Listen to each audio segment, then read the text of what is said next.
mud with it. Out the motherfucking mud with it. All right. What up, though, everybody? Thank you for listening and watching another episode of Three Raw Podcast. This is CJ. It's your man's Rob. So yeah, man, it's been a lot going on for the past couple of weeks now, man. Especially with the George Floyd murder, police brutality, right. Man, rallies, man. Not rallies, but protests. It's been a crazy, but at the same time, like it's been a lot of stuff going on, man. Like, period. So, like, the protests has been going on. I've been trying to go to a couple of them in downtown, but I wasn't able to go. But like, right, yeah, I'm gonna try to make them, dog. You know what I'm saying? Like, I've been trying to, things like that, man. It's been real packed though. Ain't really nowhere to park. You know what I mean? It's downtown, so it's really nowhere to park downtown as is. So, like, my man's Juan was saying, you got to damn near park miles away and shit, dog. And get there and shit a couple, you know what I'm saying, hours prior. But I missed one today. It was on right around the corner from where I'm at, over here on 9 Mile and Coolidge. I seen they had one earlier, you know what I'm saying? I could have went to that one, but by the time I got there, it was too late. So I'm gonna try again probably sometime this week. You know me, I can't really be around big crowds like that, dog. Definitely. I know. Corona situation going on. So I just wanted to show, you know what I'm saying, show my face, man, show my support, be there for about, you know what I'm saying, anywhere between 15 minutes to 30 minutes, man, you know what I mean, and get up out of there for my own health reasons. Man, hell yeah. Like, I was kind of worried going at first because of coronavirus, and we ain't supposed to be around, like, large crowds of people. But right. I think that, you know, no fear fears no man. So, like, it could be like hundreds of thousands of people there. I'll still go there just to support Black Lives Matter. Just go there for, right. just, you know, just to get our voices heard, man. That's all it is. Yeah, you're right. I just feel like, man, like, a lot of people give a lot of opinions. A lot of people get on Facebook, Instagram, Twitter, and they do a lot of talking, a lot of riffraff, and a lot of opinions. At this point, man, enough is enough. And I'm seeing a lot of different people. Like, shout out to my man Juan. He been at a couple protesters, dog. Shout out, salute to that man's. You know, like, he just tired of typing. And it's like, yeah, you know, you going to the protests and stuff like that, man. You know what I'm saying? It might not do anything, but it might do a whole lot. You know, people is recording this. A new generation in 20 and 30 and 40 years from now might see you up there and be inspired just in case this continues. You see what I'm saying? Like, who would have known back in the 50s we'd be protesting now still in 2020, bro? Yeah, 70 years later, bro. You know, who would have known that? You know what I'm saying? Or in the 60s, or, you know, who would have known any of this? You know what I'm saying? So it's always good to let your voice be heard, to be seen, to make some form of an action instead of just talking, dog. Them actions speak louder than words. Louder than words, yep. You know, and I salute everybody who been down there. Yeah, man. I salute for people who was I salute people who, like, talking on Facebook too, and they want to, you know, trying to make sure their actions, you know, speak louder than words. But it's like, I know it can be hard nowadays because people, like, especially how the coronavirus pandemic we going through right now, you don't want to go through the large crowds because the numbers been going up. Right. Right. Especially here in the state of Michigan. It's going up day by day. But at the same time, people not afraid of that no more, man. People just they tired of, like, the police brutality. They've been tired of, like, they tired of the bullshit. I think the thing that we got to do is, though, like, all right, back to what you was just saying, when we do give our opinions on social media and stuff like that, just try to understand where a lot of people coming from. Like, granted, dog, like, prime example, I hate to bring this person's name up on my podcast, on our podcast, and on our platform, dog, but, like, for instance, somebody like a Candace Owens, dog, that's something that's like, it is no words to be said outside of who she is, and she's on some coonery, bamboozlery, horrible type shit. And it's like, she's purposely doing that, you know what I mean? So ain't no excuse, ain't no logic, ain't no, well, can you see her side of the picture? Nah, man, it is what it is. And I'm not saying she be 100% wrong in her rhetoric, but it only be about 20% right. Yeah. If that makes sense. You will get It's to, like for instance, you said well, what, bro? I didn't mean to cut you off, but like I remember back in what's Trayvon Martin, 2015, 2014? I think 2014-ish. 2014, back in 2014, she was saying the same shit about him. Bro, that's how I knew about her. That's how I knew about her as back in 2014. You literally took the words out of my mouth, man. I just was about to say that. Trayvon Martin, Mike Brown, Philando, I cannot say his last name, I can't remember. The first person who said he couldn't breathe. You see what I'm saying? Ahmaud Arbery a couple weeks back to a month ago, and then not today with not today, but recent with George Floyd. That's 5 different men, 5 different situations to where you have to somehow say that you not 100% for, supporting them. You don't, like, come on, man. Like, at that point, you a coon, dog. You know what you doing. We calling a spade a spade. But, like, I hate to overtalk you, my G. I just want to get this out. Oh, no. Allow people to express how they feel and stop trying to motherfucker tell people how to feel. Stop trying to tell people they're stupid for what they rhetoric. You see what I'm saying? Like, I get it, dog. It's an emotional time for people, man. You know what I'm saying? But, like, if you're not really used to talking about issues and, you know what I'm saying, things of that nature, unless it's one of these type of situations, don't get your opinion. Like, I made a status the other day, dog, like, man, I'm not new to this, dog. I'm true to this. When all this shit die down, I'm still going to be on my black empowerment. I'm still going to be on these racist-ass white devils. I'm still going to be on police brutality, the government, all that. I'm still going to be on it. A lot of y'all going to be moving on to the sports and whatever that's trendy and hot at the time. So I get it. You got a voice. Give your, you know what I'm saying, opinion. But stop assuming your opinion is facts. The only thing is facts is stuff that we can prove in dirt. Like what Candace Owens is proving that she a coon.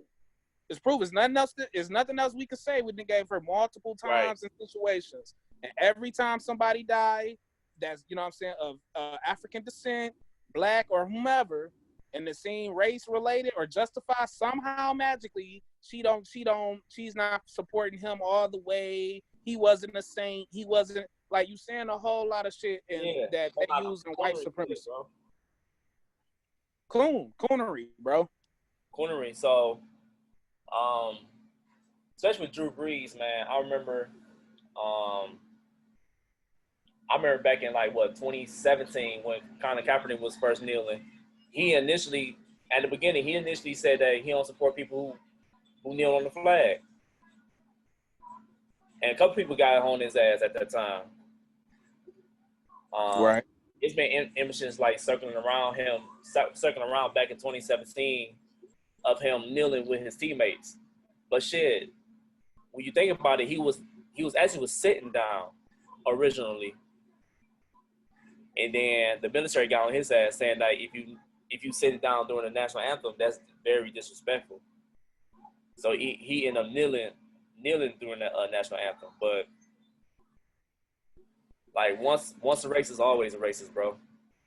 I mean, I'm gonna say this, right? I'm not gonna 100% say dude is a racist, and hear me out. Okay. I'm gonna go back to what we were just saying, dog. I'm gonna go back, but see, what I'm gonna do is I'm gonna question everything that smelled fishy. You see what I'm saying? Go back to when Colin Kaepernick, what was this, 2016, 17, whenever he started his protests. I'm not gonna hold you up, dog. I'm not gonna lie or pump fake or nothing, dog. I first thought that he wasn't sincere in his actions. You see what I'm saying? I assumed, oh man, Colin doing this for attention. He's starting to lose his starting spot as a quarterback. He's just doing anything for attention.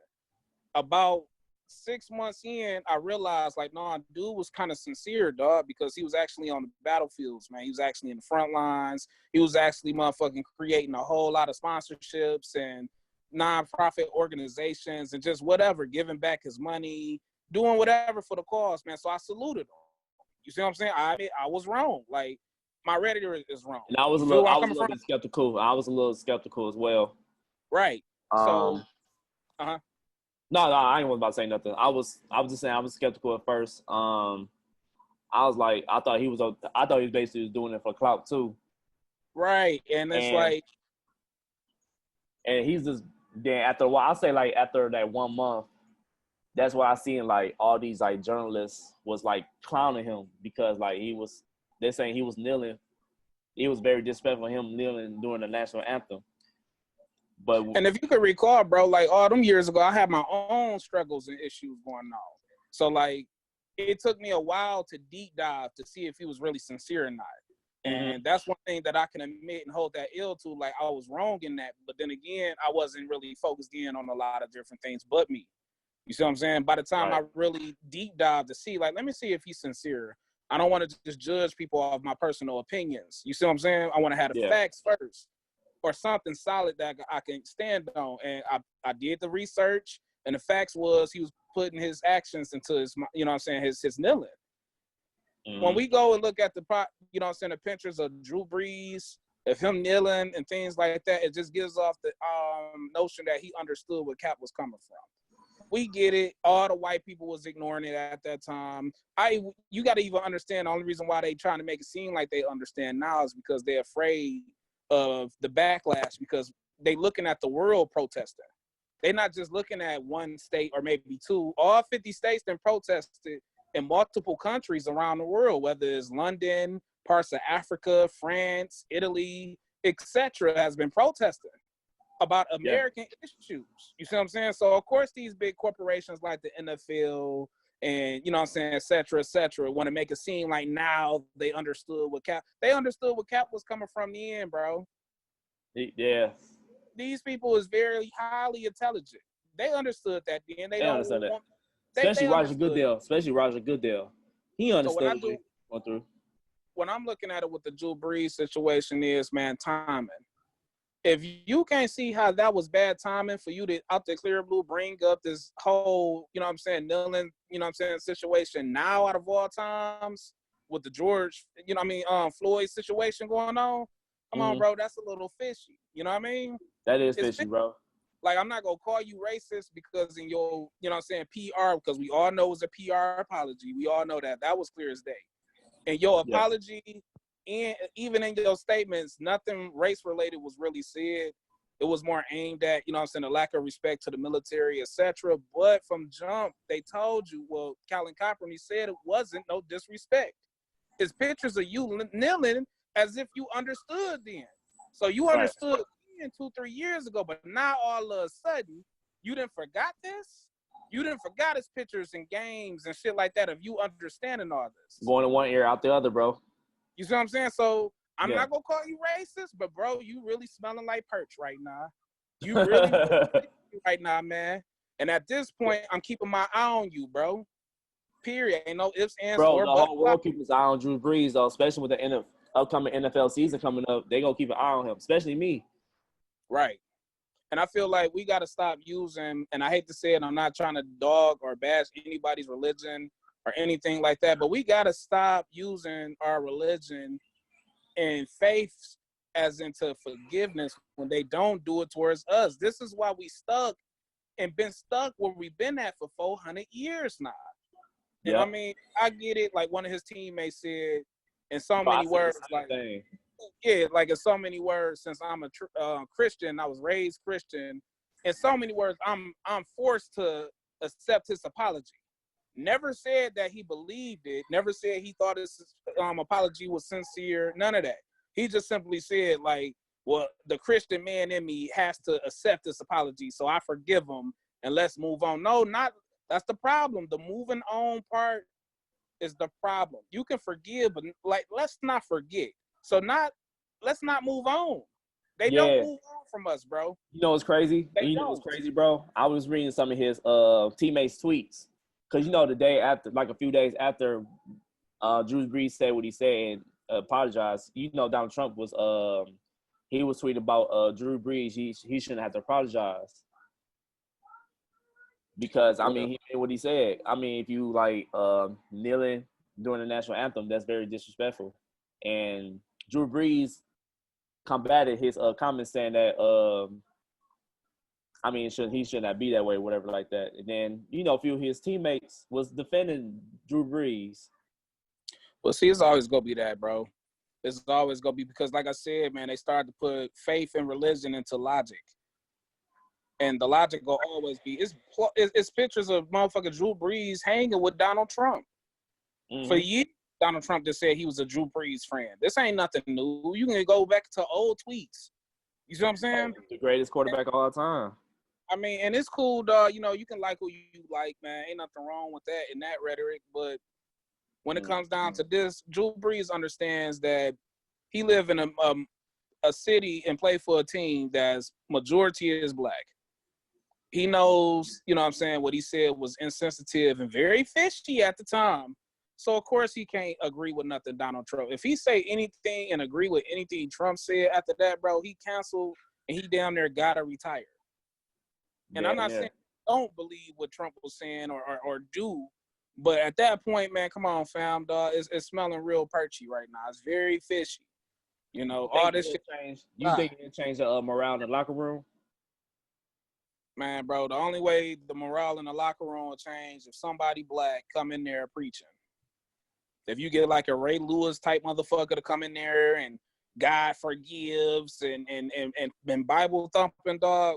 And I hate to sound insensitive and I hate to sound like I don't believe in God or something like that, man. But I just gotta keep being real, dog. I gotta speak from the heart, man. It's holding us back, man.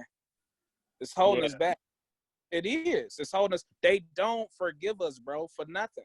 They ain't forgave Mike Vick yet. And how many years ago? That was fucking what? 15 years ago, bro. And we was in high school. I know because if me and you the same age, we both had to been about 11th grade when that was going on, bro. We had to. Oh, bro, I remember that like it was yesterday. And I even said during that time, they treating Mike Vick like a motherfucker because I remember niggas that was in my hood that was getting charged for dog fighting. They ain't get that many years. Like, they got the slap on the wrist, if you ask me. And they ain't forgave Vic yet, dog. And I'm not saying we got to match evil with evil. That's not what I'm saying. What I'm simply saying is, dog, learn how to forgive and still remember. We love to forgive and forget. Then we on to the next one like nothing happened and, oh, well, he's sorry, so let's go on. Oh, well. Man, let's stop that, man. Just like in my man's tweets. The Christian in me has to forgive him, so let's move on back to the George Floyd. No, let's stay on this nigga. You see what I'm saying? Yeah. We can talk and chew gum. We can talk about George Floyd in this motherfucker. Yeah. Because this mindset and ideology is one of the reasons why George Floyd is dead. Because you didn't got it in your head that, you know what I'm saying, when we telling you what it is, we telling you, all right, the flag is not, you know what I'm saying, disrespected in any type of way, shape, form, or fashion. We're not disrespecting the military. We're not disrespecting the dead veterans. This is not what it's about. It's about the injustice and racism and police brutality in America, period. Speaking of forgiveness, you seen George Floyd's brother? No, I didn't see him. What happened? He was basically you talking about Steve Jackson? Not Steve Jackson. No. That's his friend. Brother. That's his right. But I was talking about like George Floyd's real brother. I forgot his name, but he basically was saying like he basically forget a police officer that killed his brother. And see, like I said, bro, it goes back to what I've been saying, man. Like it's like they force these family members to get on TV and make these statements, bro. It's like they force them to. I forgive him. I want to be friends with him. When he get out of jail, hopefully we can be friends. And oh, I love them anyways, and giving them hugs, and like they love to do that shit, bro. You know, what was like that one trial? Forgiving race. What was that one trial? There was a police officer. He killed somebody, and the judge went to the point where they was hugging the police officer and shit. Bro, that was last year. That was the case when the white woman went in there and killed that person in the wrong apartment. Oh, in Dallas. And I forget. Oh, damn, it's on the tip of my tongue. But the judge, the goddamn security guard, and the family all was in tears and hugging her and forgave. Like, when have you ever seen a judge?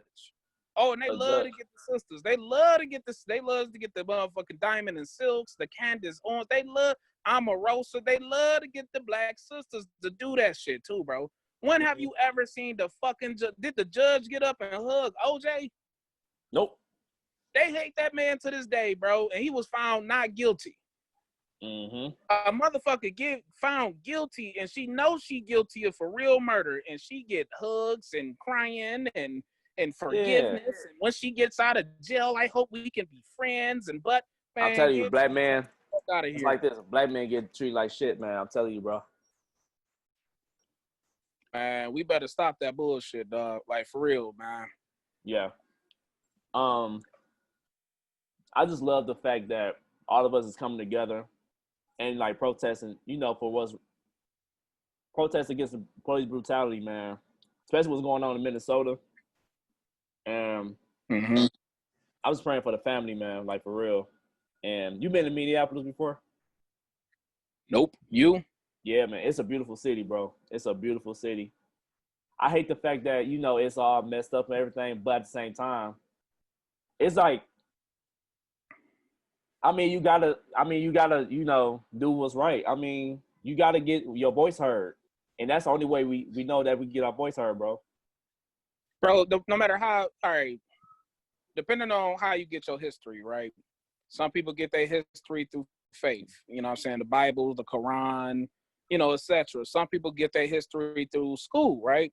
Mm-hmm. And, you know, some people get their history from the History Channel. Fuck it, you know, Google and etc., etc., etc. No matter how you receive your history, if you pay attention and study history, bro, change has always came through destruction. Yeah.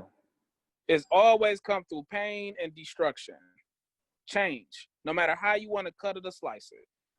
Yeah. When it was a dictatorship, when Hitler was over there, quote unquote, being a dictator, dog, we had World War II. And that's the most extreme example I can use. But even if I want to just keep going back and back, and back to the Roman empires, to you know, I mean, like, come on, let's just keep it real, man. It's been like Whatever this since you the want to census, bro. change, it's been like this. When we wanted to get rid of the slaves for whatever reason, even though we knew it was a more of a tax reason and stuff like that, but when they wanted to abolish slavery, we had the Civil War. You know, I mean, do I have to keep saying when we wanted to, for instance, back in the 1960s during Jim Crow and the civil rights protests, we had to lose two of our best leaders of all time, and Malcolm X and Martin Luther King, just so we can finally get past Jim Crow. Mm-hmm. I mean, we got to make sacrifices. Police brutalities over the years. We had Rodney King. We had like Sandra Bland. We had Trayvon Martin. Well, Trayvon Martin is basically like George Zimmerman. He's not a cop, but Malice Green, bro. Malice Green in Detroit. I could go on and on and on and on, but it's not gonna resolve the issue if we're not doing nothing. We're not taking action to fight what's right. This should still continue, bro. If we not, so that's why I'm saying, like, that's why I'm like very happy to see this stuff, because like it just reminded me of the civil rights movement back in the 60s. Even though we wasn't born at the time, but that still is like in the back of our minds.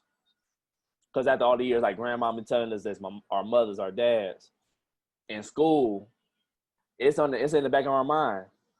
So like it's gonna replay, and then when you go to the protest, it's like it's gonna give you that feel. Like, damn, I'm marching for for freedom. I'm marching for, you know. We marching for basically our kids' futures, though, bro. Mm-hmm. Like, I'm gonna ask you this question. Your daughter is how old right now? 4.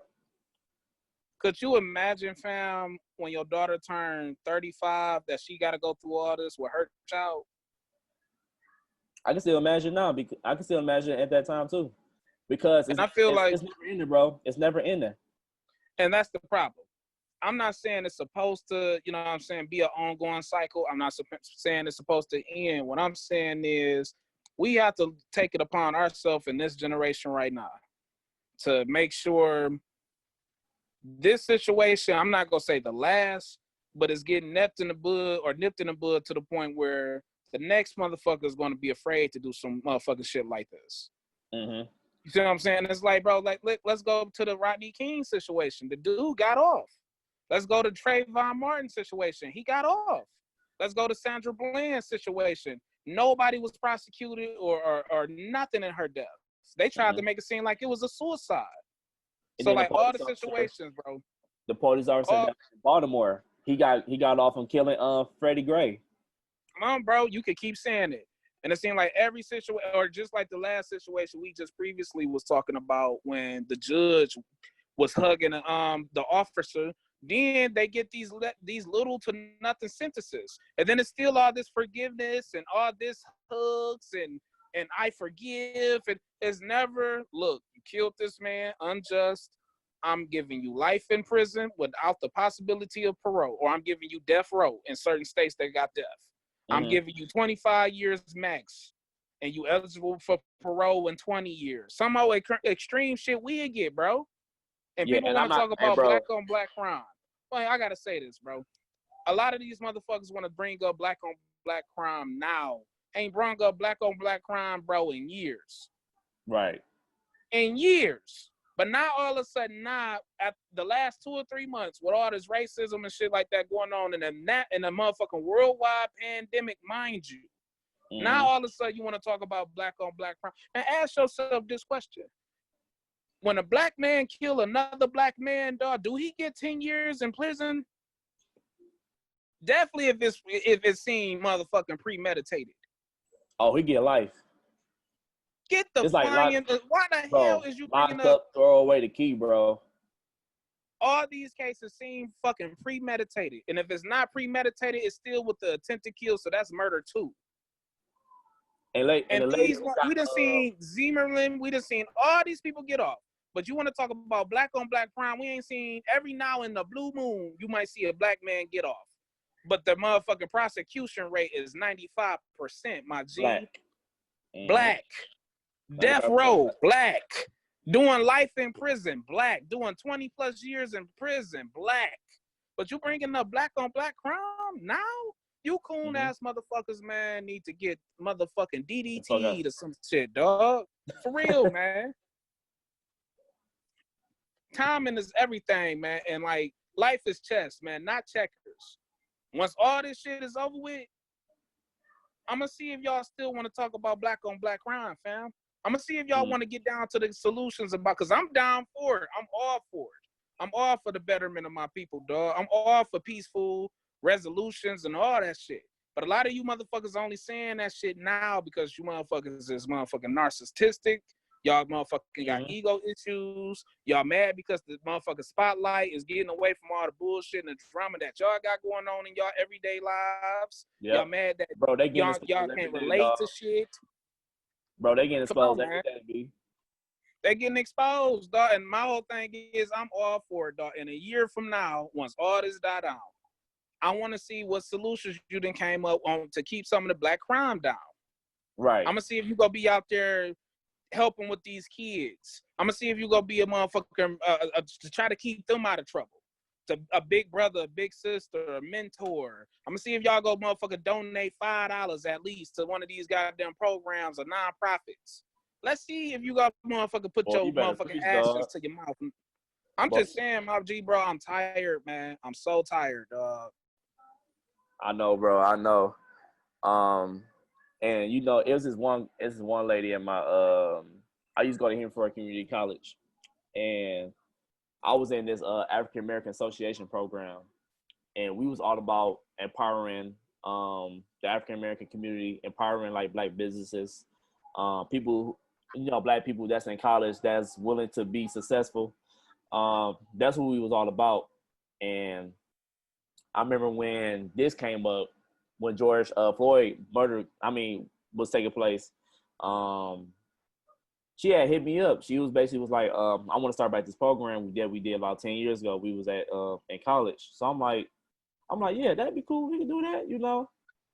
I would say shout out to her, man, because like, because we was always trying to make a difference in the African American community, man, and we always trying to make a difference in that college too, because like, it wasn't a lot of black programs at that college I went to at the time, and just for that, she was trying to make a difference, you know, in that college. So, we were trying to set up something have like trying to do like different programs for the kids, different programs for like for the adults too, like people who like trying to look for jobs, just trying to get like get their foot in the door for some places. So that's what we be trying to do, man.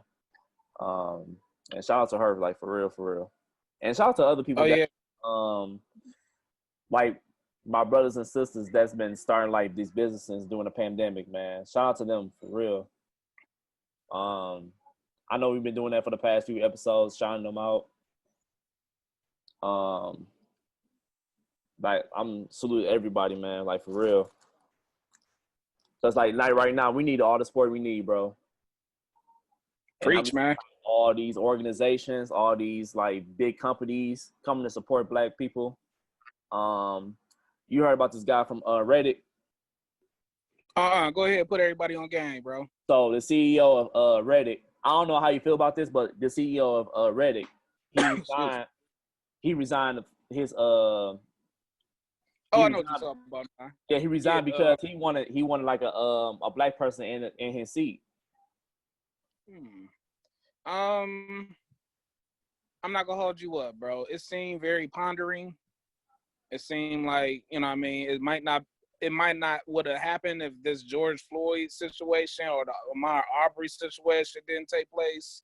It seemed like he understands racism. It seems like, you know, he might not be racist himself, but he benefits from all the, you know what I'm saying, pros of white privilege. And he knows it, and he's been knowing it for some years, but he wasn't going to give up that privilege. And the only reason why it seemed like he's giving up this privilege now, to be real with you, I don't know this man. I don't want to like judge this dude or put assumptions on there. So I'm going to just say, in my opinion, you feel me? Mm-hmm. My opinion is not facts, and I don't use it as facts or think it's facts, but it feels like he's just doing this shit for clout a little bit. You know, Now he could be sincere, and if he's sincere in his rhetoric, bro, you know what I mean? That's what's, you know what I mean? But that's just fishy how to now. How long was he, you know what I'm saying? I think he was a shareholder or something like that, or CEO. How long was he at that, you know what I'm saying? I don't know how long he been in that position, but he been a CEO for a minute. Because if he had that I don't know how long, power, if he had that position of power, bro, let's say for 10 years now, you know what I mean? Like right before the Trayvon Martin situation hit, and you didn't feel like that then, why do you feel like that now? Right. You know, you didn't feel like that last year when it was died down and wasn't really nothing racist really going on outside the, you know what I'm saying, the lady coming in the house killing the wrong man. Bro, I think you know the difference between Trayvon Martin then, back in 2016 through to not 2016, 2015 to George Floyd. Now Trayvon Martin's murder wasn't on video. Now this shit is on video. So they seeing like what's going on. I know the guy that he died in New York. His death is filmed in New York. I think Freddie Gray's murder was on video too, if I'm not mistaken. Yeah, a couple of them was, but the problem is in this video, bro, you know what you're leaving out? It's been multitude of different angles. Like the main video that was released when the high school student got it, the female, I keep forgetting her name, you know what I'm saying? But I think she like 17 years old, and she recorded the main one that got leaked. We only seeing from that angle the one main white cop having his foot on dude's neck, you know what I'm saying, his knee on dude's neck, and him saying basically he's calling out for his mother. It's terrible, fam. If you didn't watch that video, though, I really don't advise you to. You know, unless you just really want to see it for yourself, go ahead. But it was very sad and terrible to watch. It was sad, bro. I couldn't watch the whole video, bro. I only watched 2 minutes of the video. But it's been other videos to come out, bro, and other pictures and other things that's been showing different angles. Like they got four other cops on angle on the back so we can see the other cops there. So it's a multitude of proof. This is why so much outrage. You see what I'm saying? Mm-hmm. Yeah, man, it's crazy, dog. So it's this one girl named, you know, Olivia Jade. Nope. Go ahead and tell everybody who that is. Do you remember the little scandal that had going on with the college admissions? and they took like pictures of them rolling and shit so they can gain admission to like USC and You talking about Uncle Jesse's yeah, wife, though? yeah, that motherfucker. Yeah, I know you So, talking about. Nah, I didn't so remember she their basically name. was like,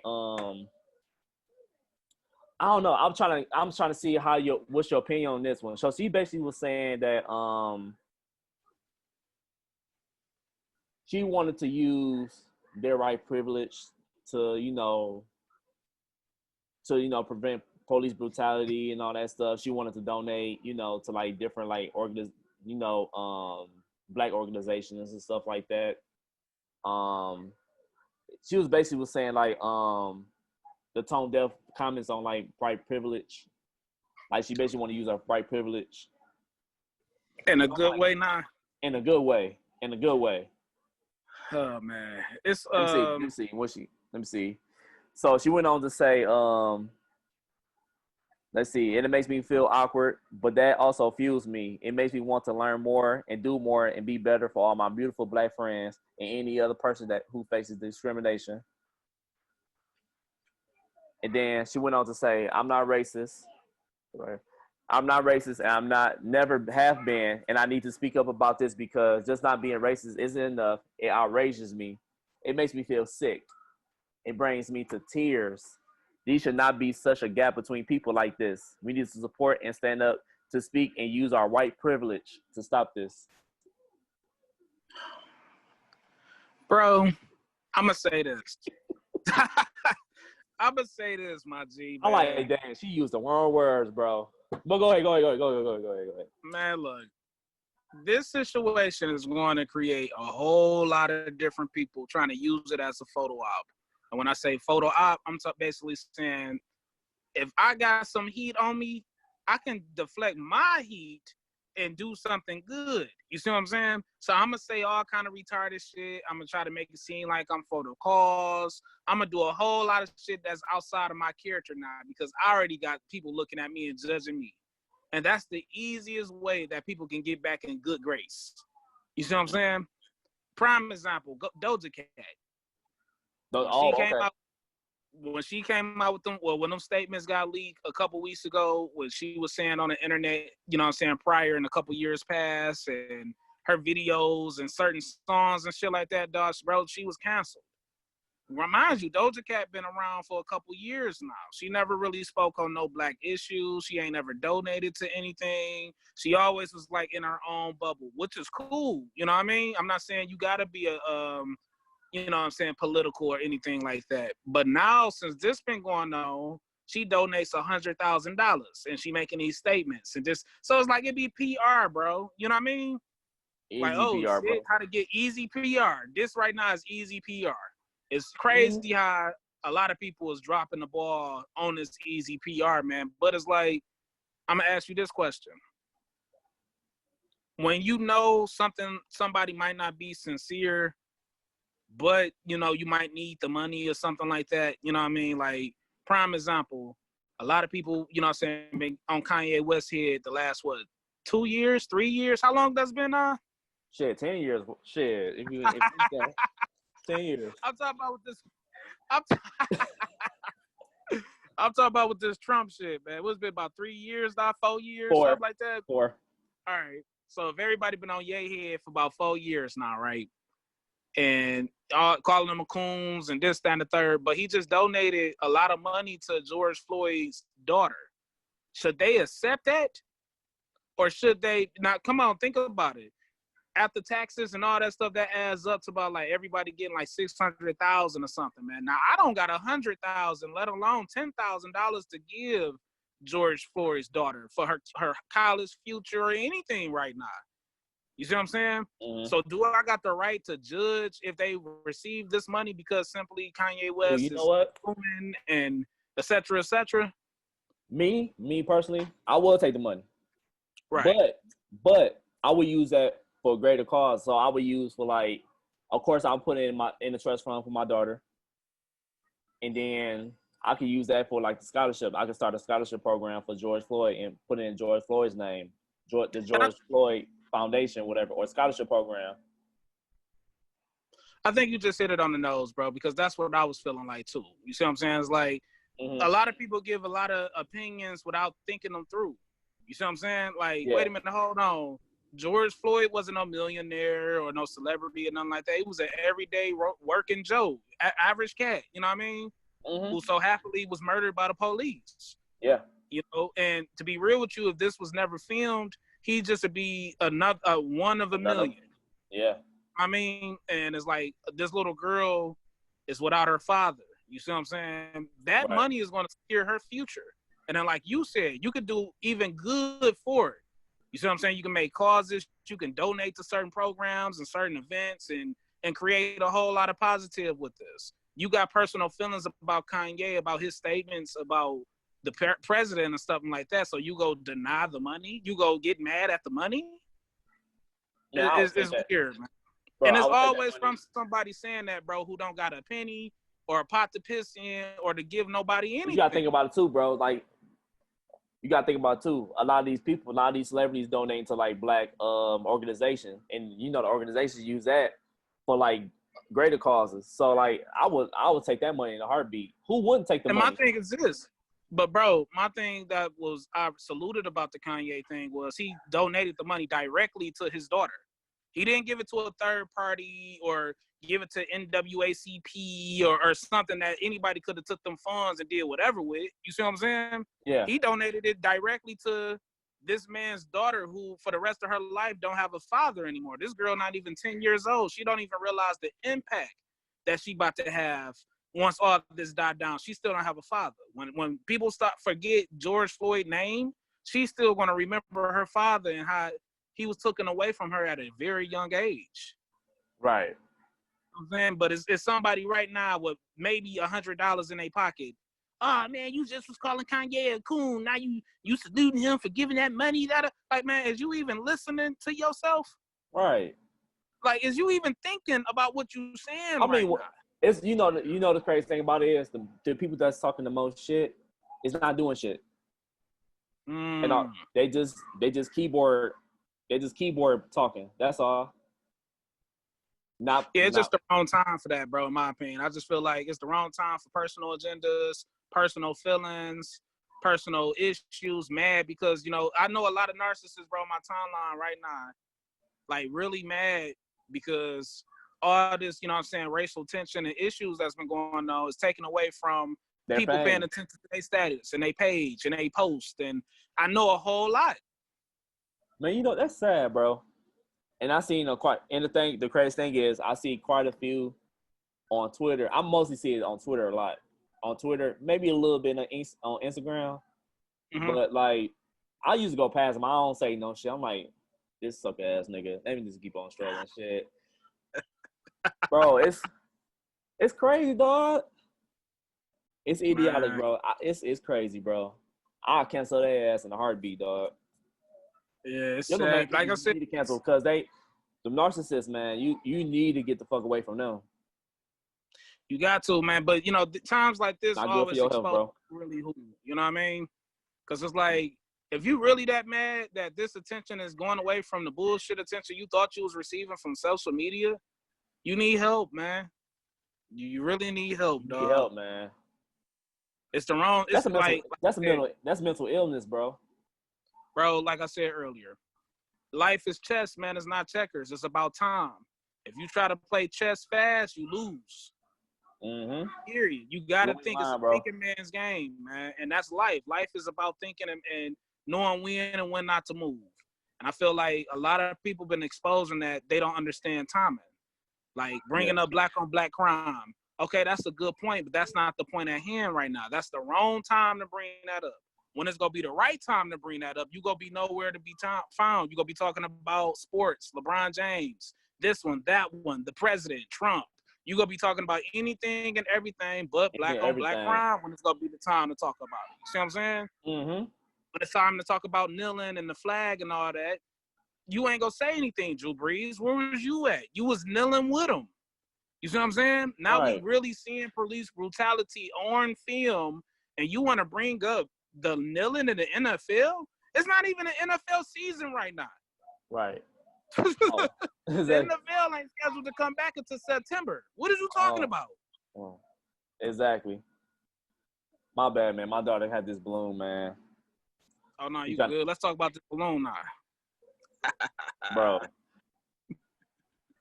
I'm surprised this balloon's still alive, bro. This is some bullshit. This balloon been in our house for 5 days. Oh shit, that's what's up though. But nah, man. But like I said earlier, man, I love that our blacks are like, you know, we sticking together. That's how it's supposed to be, man. We supposed to stick together. We supposed to stick together regardless, man. Cause it's like we hate each other, dog. We hate each other. We always talk down on one another. We never like stick together. We never like say anything positive to each other. Like, man, I'm like, damn, you look fly as hell today, bro. Like, man, It's like, hard, man. man. You doing good. I'm like saying you doing good, day by day. Something like that. You know what I'm saying? People be having insecurities about themselves. Like, you know what I noticed too? Somebody will give a compliment to a complete stranger before they give a compliment to a loved one. Yeah. You see what I'm saying? Like, you will see your fans you've been knowing 20 years, and you will ignore all the good he doing, see a complete stranger and damn near suck his dick. You know what I mean? Oh, man, dog, you doing it out here. But the nigga you grew up with, your cousin, your brother, or whomever. Doing the same shit. Doing the same thing, if not more. But you in your feelings because it's not you. You in your feelings because you ain't involved. You in your feelings because I'm mad that he doing this shit before I can do it. Regardless of, and sometimes if you pay attention, it might even be a scenario. Let's say I'm going to just use me as an example, right? And I'm going to use you. Not saying that's you, not saying that's me, but I might start a whole motherfucking car dealership or some shit. You know what I mean? I might come to you and be like, hey, CJ, dog, I need your help, man. I want you to be a partner in this. But you might be on some shit like, nah, man, I'm good, dog. Simply because you mad that I started that. You see what I'm saying? Now, I didn't came to you, but you denied it for whatever reason. My car dealership becomes successful. So now, man, you know what I'm saying? I done made $2-3 million within the first 2 or 3 years. Now I got a multitude of franchises of this car dealership. And you mad at me like I owe you something now. You can't give me the credit and it just do that of me grinding and stuff like that simply because I did it. But I came to you and wanted you to be involved in it. But since you still in your ego and you still jealous and mad that I'm the guy, you not the guy, you refused it. Right. That's jealousy and greed, bro. It's jealousy, greed. Money is the root of all evil, dog. Money is the root of all evil. Bro, I'm gonna say, I was reading Jay-Z's book. I don't know if you ever read his book, Decoded. Okay. I was reading his book, and one thing that I took from his book was he always was appreciative of the opportunities he received in the late 80s and the early 90s. Even though he didn't become a rapper until the mid 90s, he was always appreciative of Jazz O, you know, throwing him on his album, throwing him in his video, you know what I'm saying, bringing him along on his tour when he didn't have to. He was always appreciative. He was appreciative to Big Daddy Kane, throwing him on tour, throwing him on his album, throwing him on mixtapes. He was always appreciative. You see what I'm saying? Mm-hmm. So like what Jay did, when he got in position, he returned the favor. Like he knew how to not be mad, not be jealous. Like sometimes you can play your position because God got something bigger for you. But at this time, it's meant for you to help this man achieve his goals. And then when it's time for you to achieve yours, God go bring in people to help you achieve yours. And then you got to keep that success and that cycle going. But some people so close-minded, bro, they can't see the bigger picture.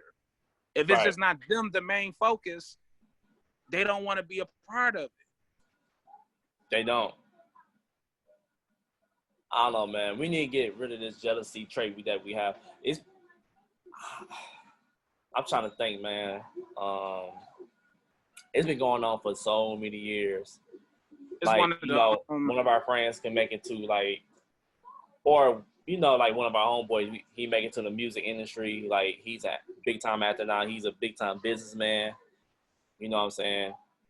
And he's trying to look out for us, but we like, man, I don't want that shit, man. I don't want your money and stuff like that. You know what I'm saying? They're simply mad because it's not you. And then behind his back, you talking all this shit. Just mad because it's not you in position. Right. It's crazy, man. It's crazy. One thing I realized, it's funny, like, bro. It's funny how life happens, bro. Funny. That's because like they've been blessed to be in this position, bro. They worked hard. They more successful. They got their mind. They goal oriented, but you're not. You know what I'm saying? I feel like right. You just hit it on the nose. I feel like a lot of the issues come in that, don't get me wrong, this should be like deeply rooted from slavery, bro. Everything. Bro, Like, I was about to say that, but I ain't want to put it the wrong way. So like, I was like, man, I could say it the right way.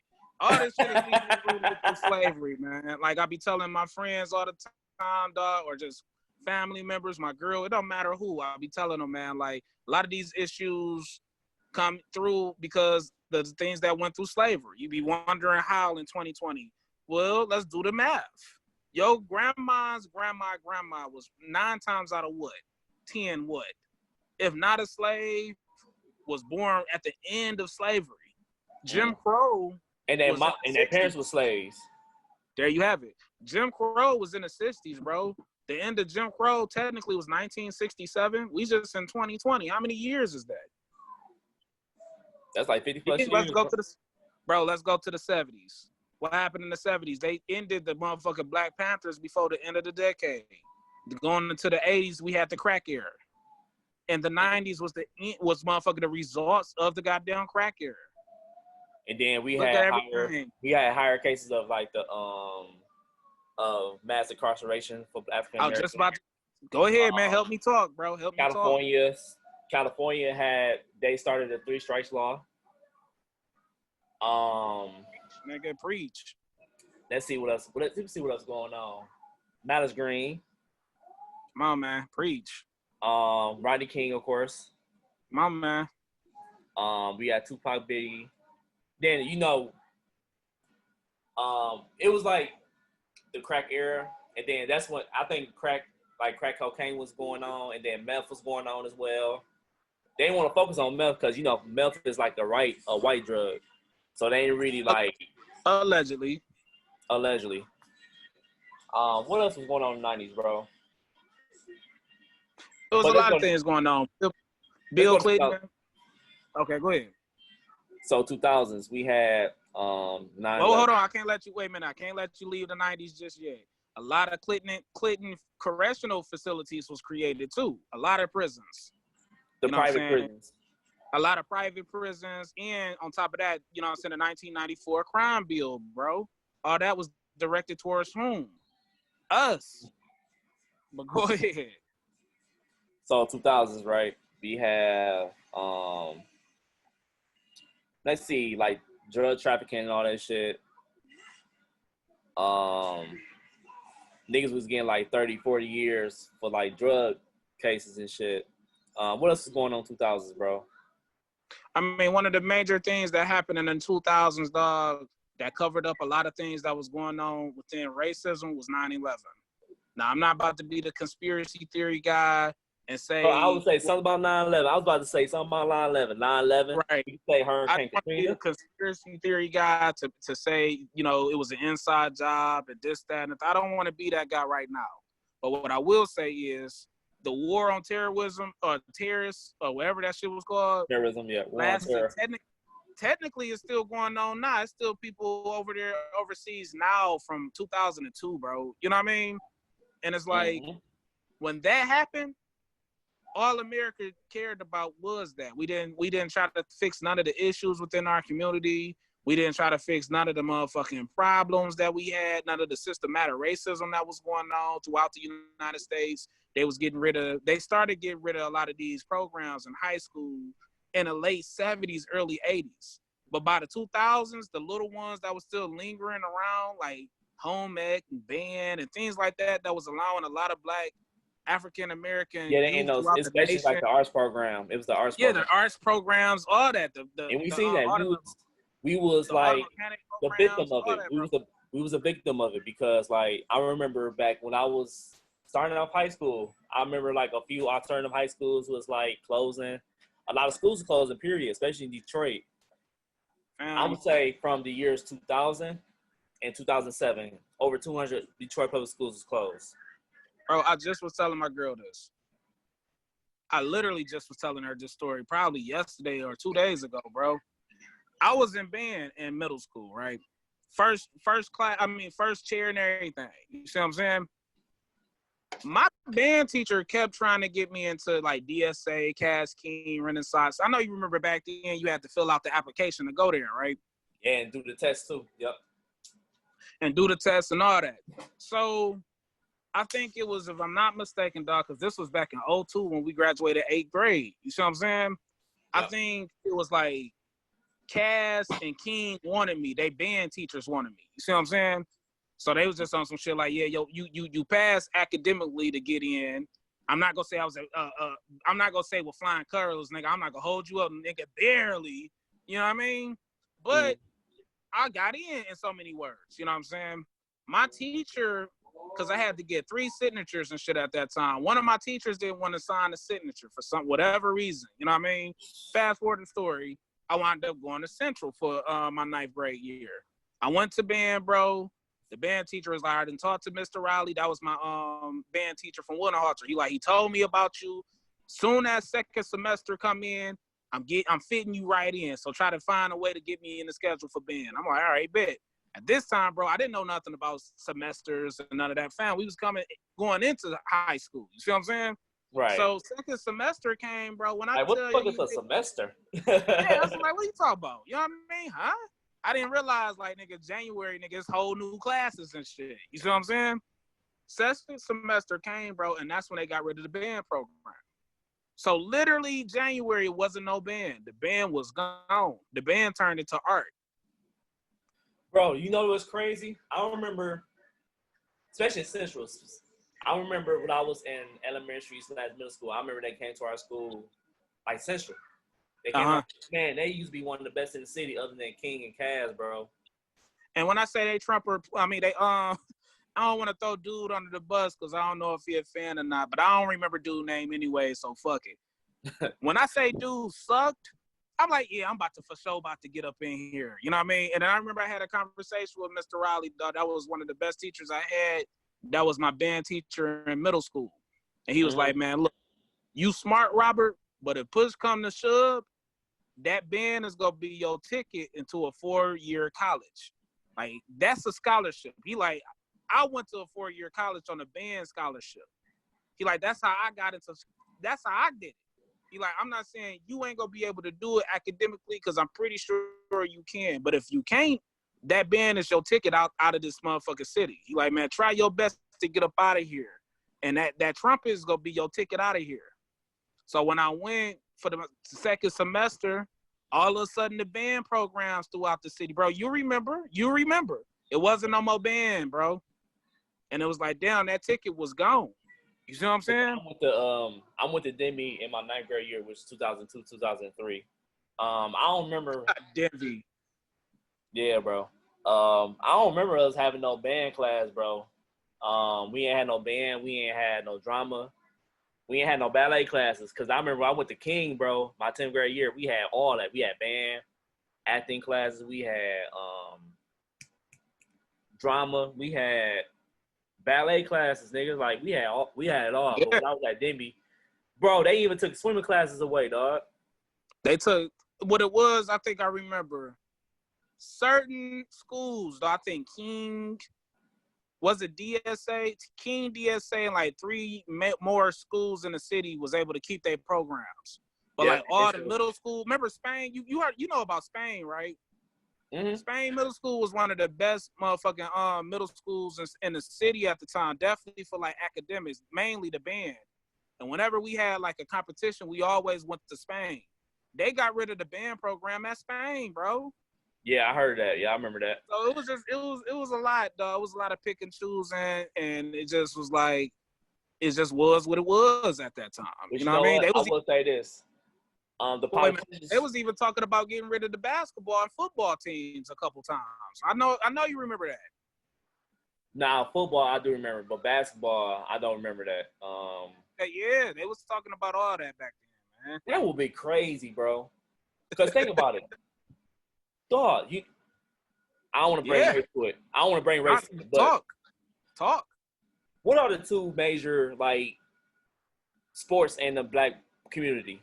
What are the two major sports in the black Football community? and basketball, my G. Why the fuck you want me to get rid of that?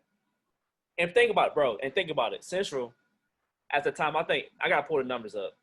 I think at the time, Central's enrollment was like 1,500. Mm-hmm. So they had enough to sustain like a football, basketball, band program, all that shit.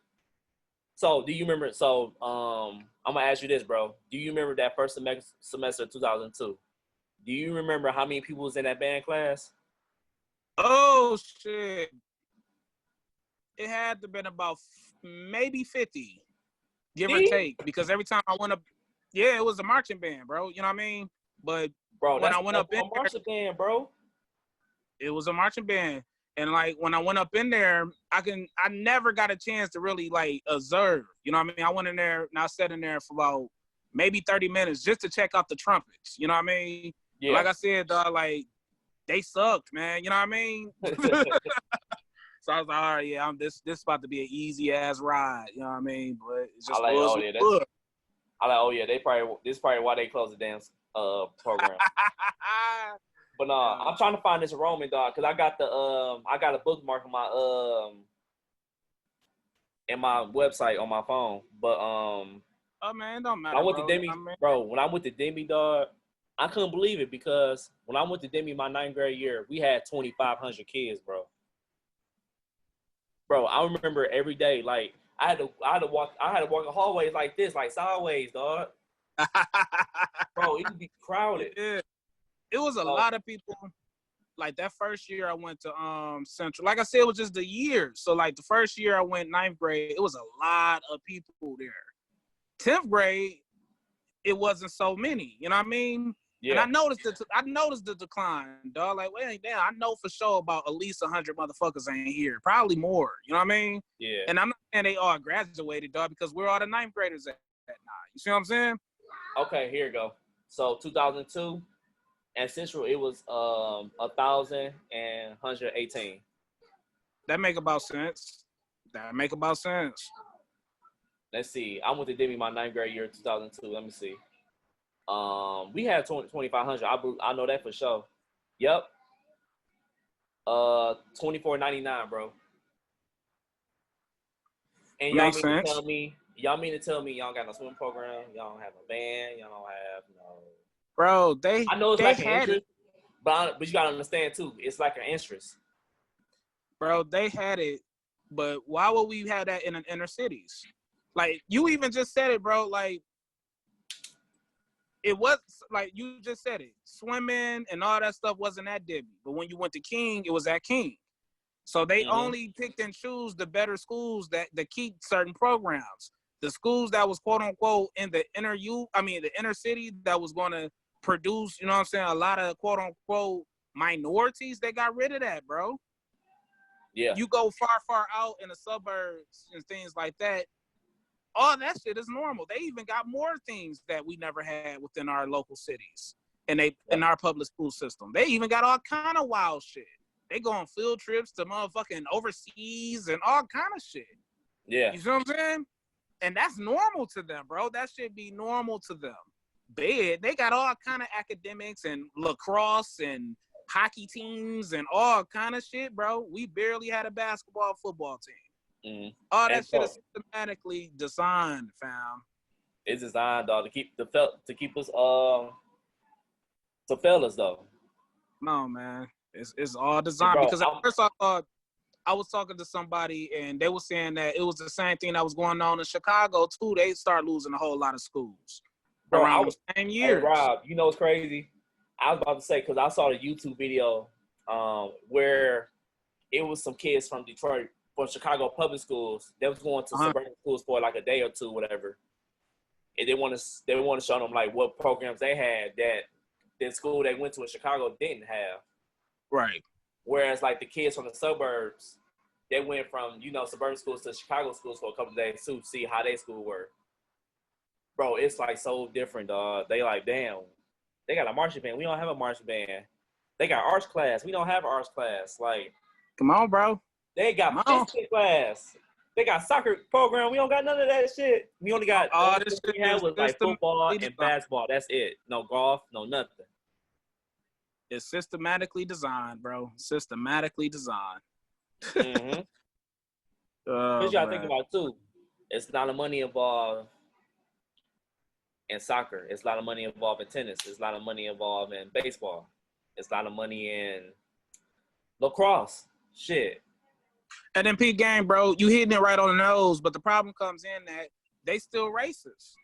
They done made billions and billions of dollars off Magic Johnson, Michael Jordan, LeBron James, Kobe Bryant, who you name it. Millions and millions to billions of dollars off these people. But for every LeBron James, they hope and pray that they can find a white player that can even get anywhere near as good as he is. Because when they do find that one, they go Larry Bird on.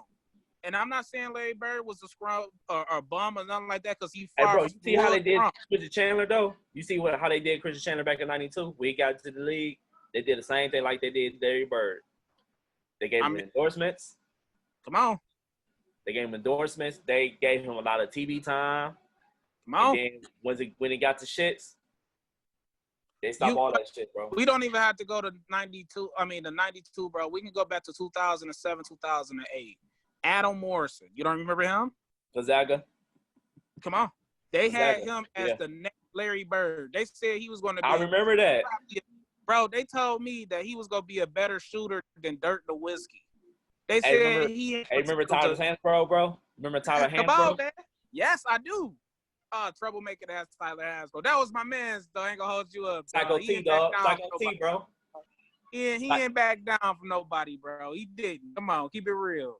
But I'm saying with Adam Morrison, bro, before he played one NBA game, I can remember watching ESPN giving him all the, I mean, he had endorsements, he had commercials. Was he like a number 3 draft pick or some shit? He was in the top 3, bro. He was in the top 3. I remember that year.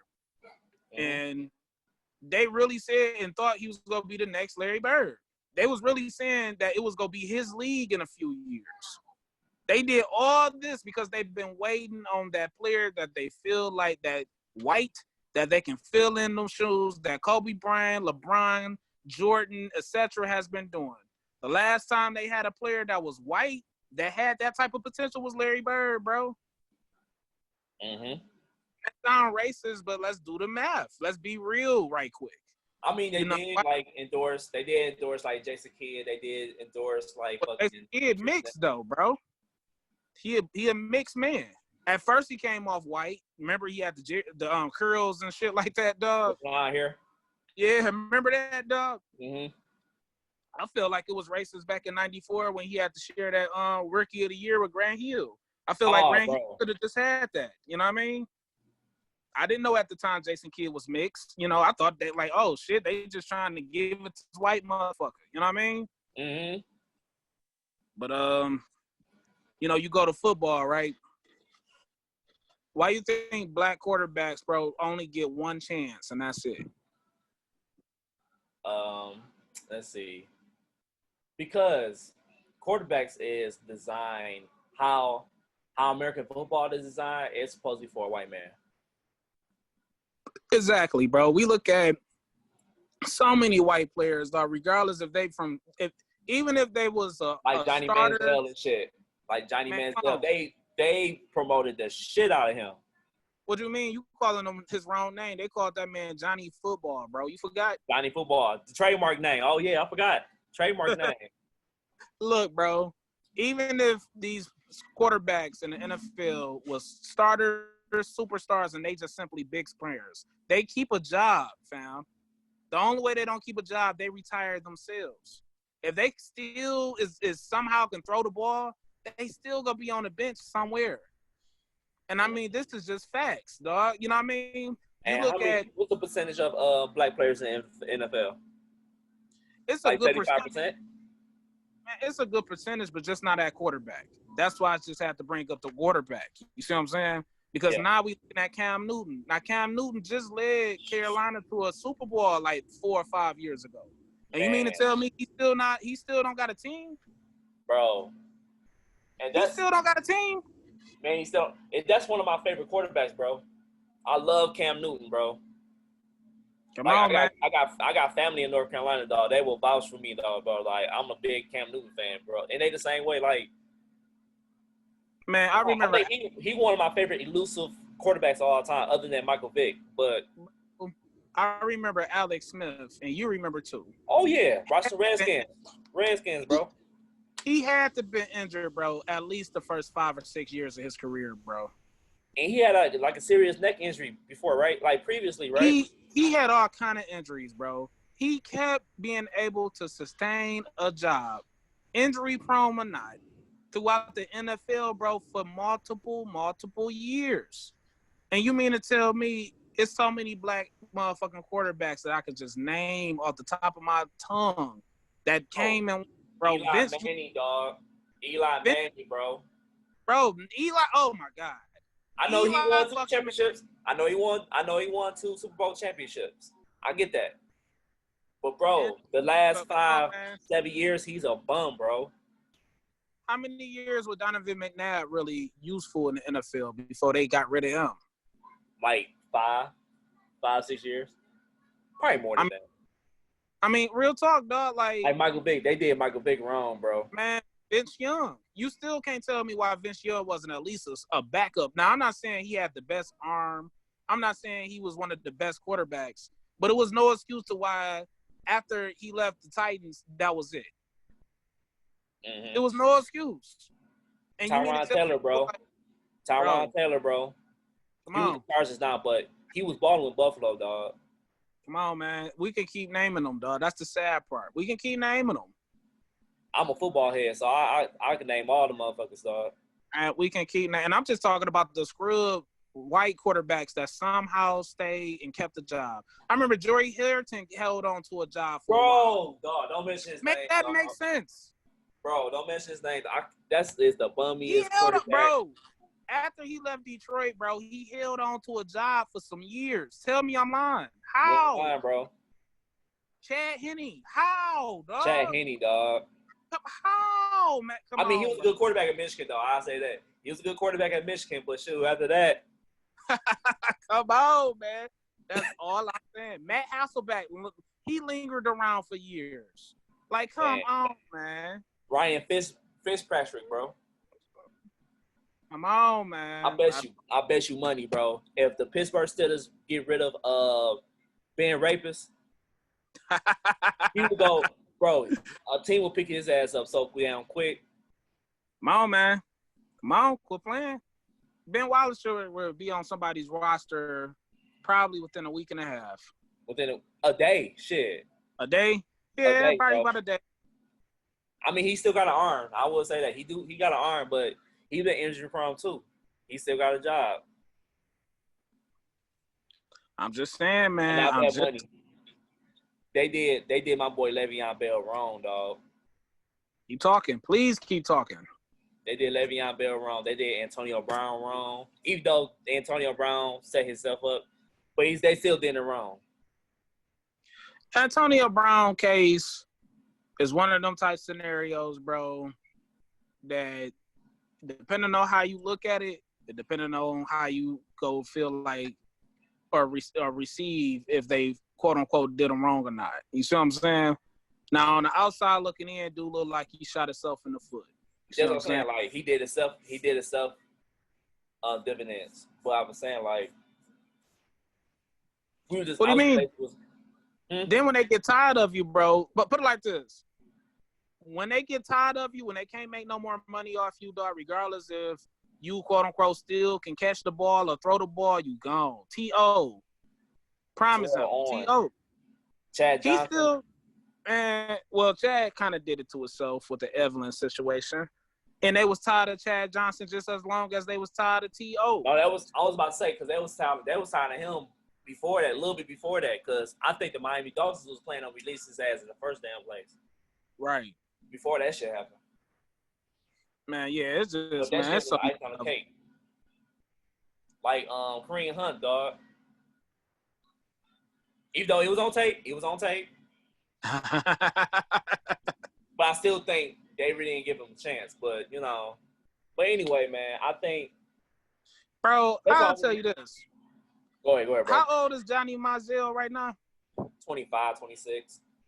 No, I'll give he like 27. about 26, 27. I'm gonna check real quick.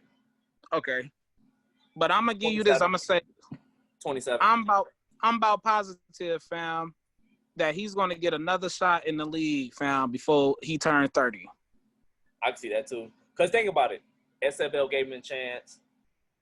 What's that other league that was AFL? Not the arena football field, not the arena football league. What's that other league? Wasn't he in a Canadian league too or something like that? Yeah. Mm-hmm. I can't recall the league. CFL really didn't offer Colin Kaepernick nothing. I think XFL gave him an offer to a certain degree. You talk about Cap? Cap, yeah.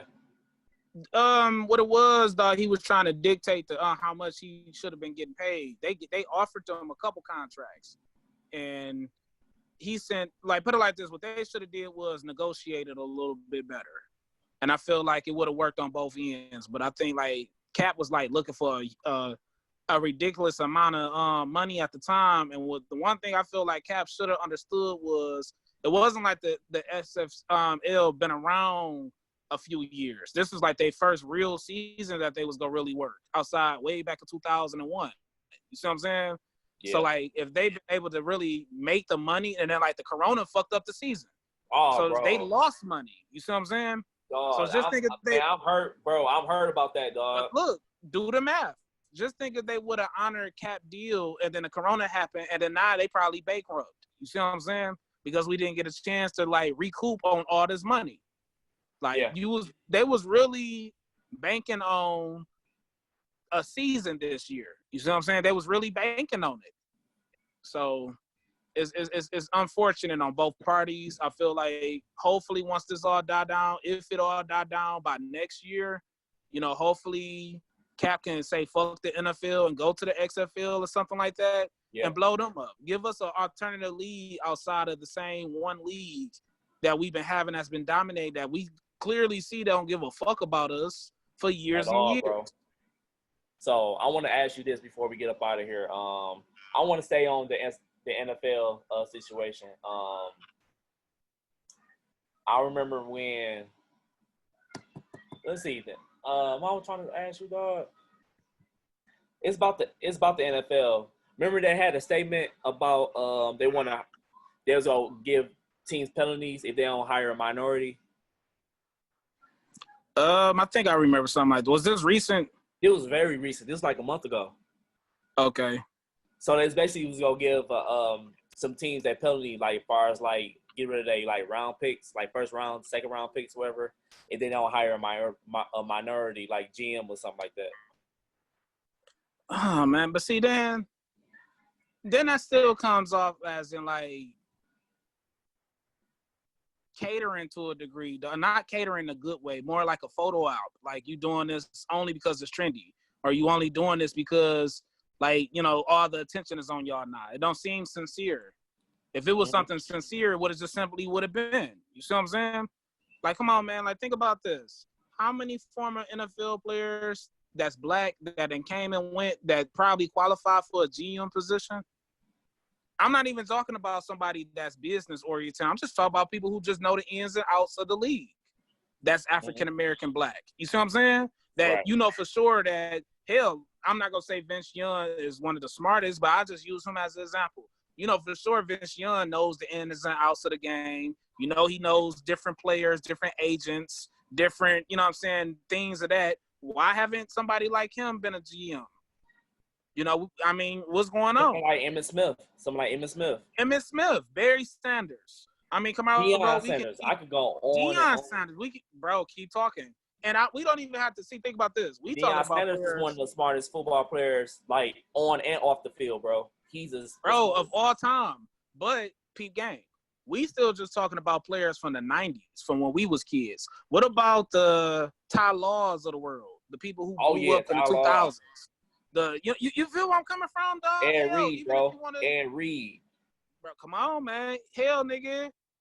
If you even want to go to our Brown brothers and sisters, Tony Gonzalez.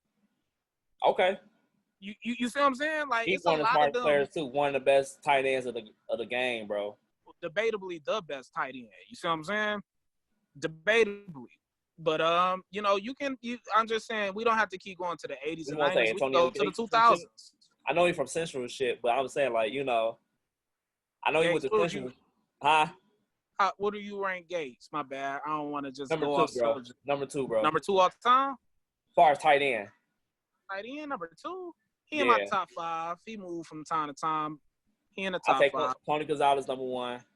Uh-huh. I'll put Gronk number 3. Gronk? You know what I don't like about Gronk, bro? He was very successful in that Patriots, you know what I'm saying, system. But it's just, he just didn't play long enough, man.